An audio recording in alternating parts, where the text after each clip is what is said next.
Hi everyone, welcome to today's lesson on semantics, understanding meaning in language.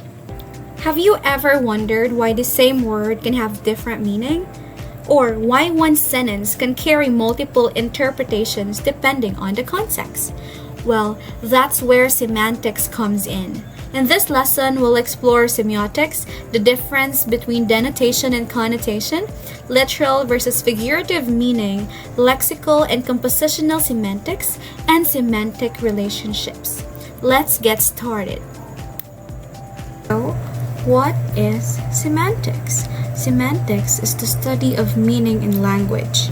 It explores how words, phrases, and sentences convey meaning, both in isolation and within context. So let's say, for example, the word light.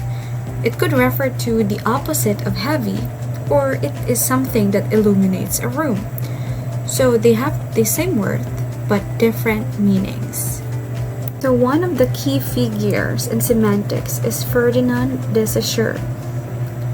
So he is a Swiss linguist which played a foundational role in semantics and modern linguistics. He introduced the idea that language is a system of signs composed of the signifier, which is the word's form, and the signified, which is the concept or the idea it represents. Now, let's talk more about semiotics and the structure of meaning. So what is semiotics? So semiotics is the study of signs, symbols, and their interpretation. It examines how meaning is created and understood in language and communication. Here is the key concepts in semiotics. Let's talk about the arbitrariness of signs. So the connection between the signifier and signified is not natural, but based on convention.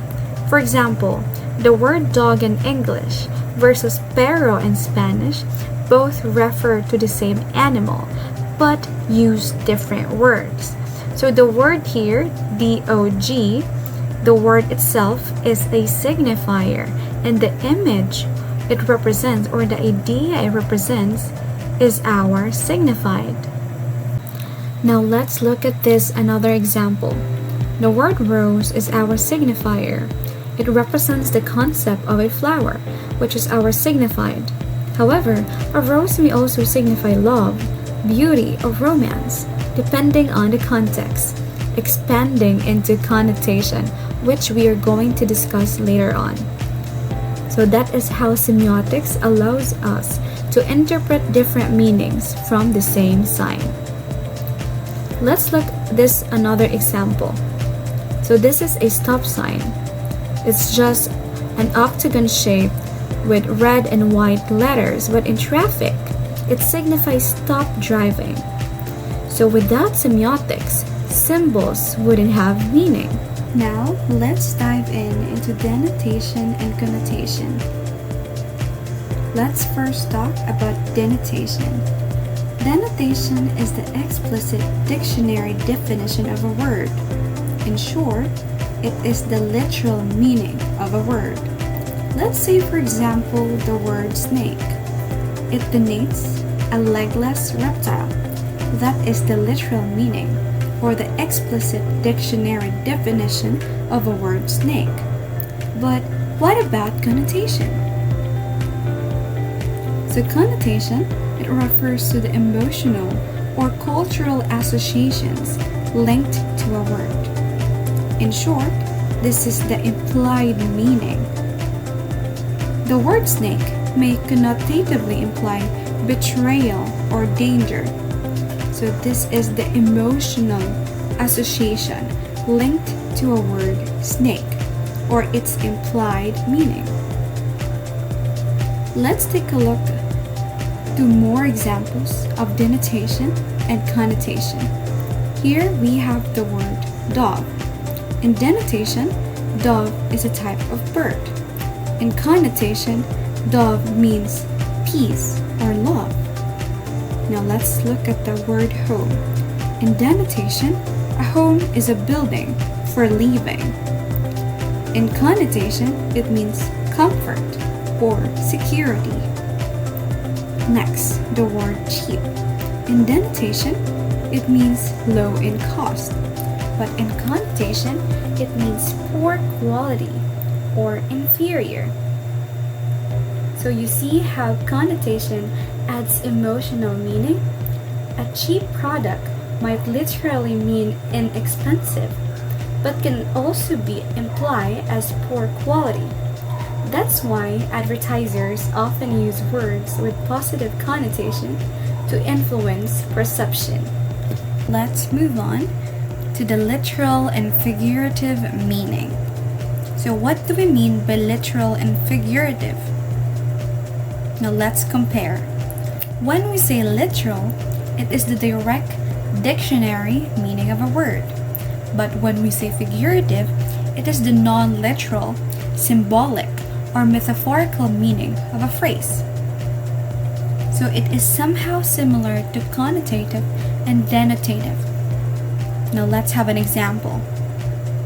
So in literal meaning, she has a cold heart, meaning it is a medical condition related to body temperature. But figuratively, she has a cold heart. It means emotionally distant or lacks empathy. So here, figurative meaning appears in many forms of creative language, such as metaphor, simile, and hyperbole. Example in metaphor, time is money. So we compare time to currency. Now let's move on to simile.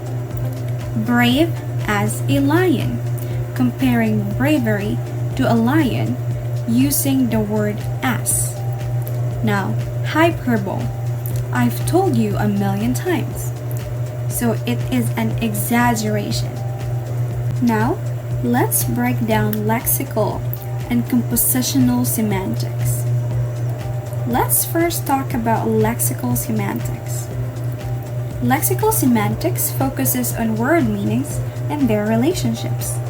Example, the word bright can mean shining or the physical.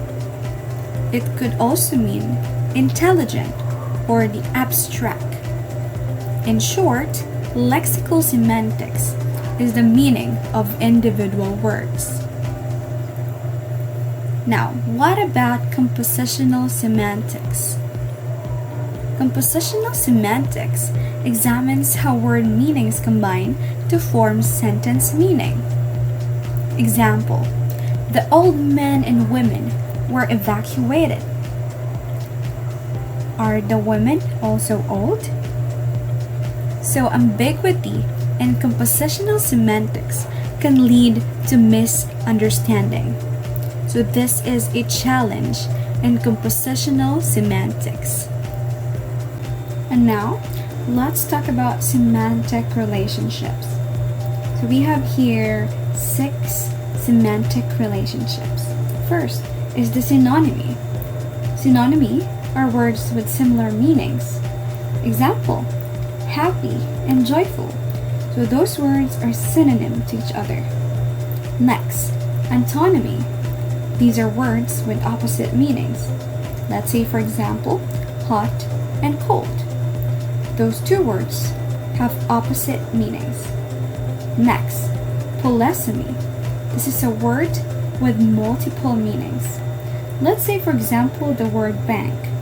It could mean a river bank, or it could be a financial institution. Next, homonymy. These are words that sound or spell the same, but have different meanings. Example, the word bat. It could mean an animal, or it could also be a baseball bat. Next, hyponymy. This is a word that is a specific instance of a broader category. Let's say, for example, the word rose. Rose is a hyponym of flower. Next, meronymy. So meronymy is a word that refers to a part of a whole. Example, wheel. Wheel is a meronym of a car. So, Why is it important and necessary to learn about semantics? Semantics is vital in understanding language and communication. It influences everything from everyday conversation to literature, advertising, and even artificial intelligence. Mastering semantics improves clarity in expression and helps in decoding meaning effectively. So that is it for our lesson in semantics. See you!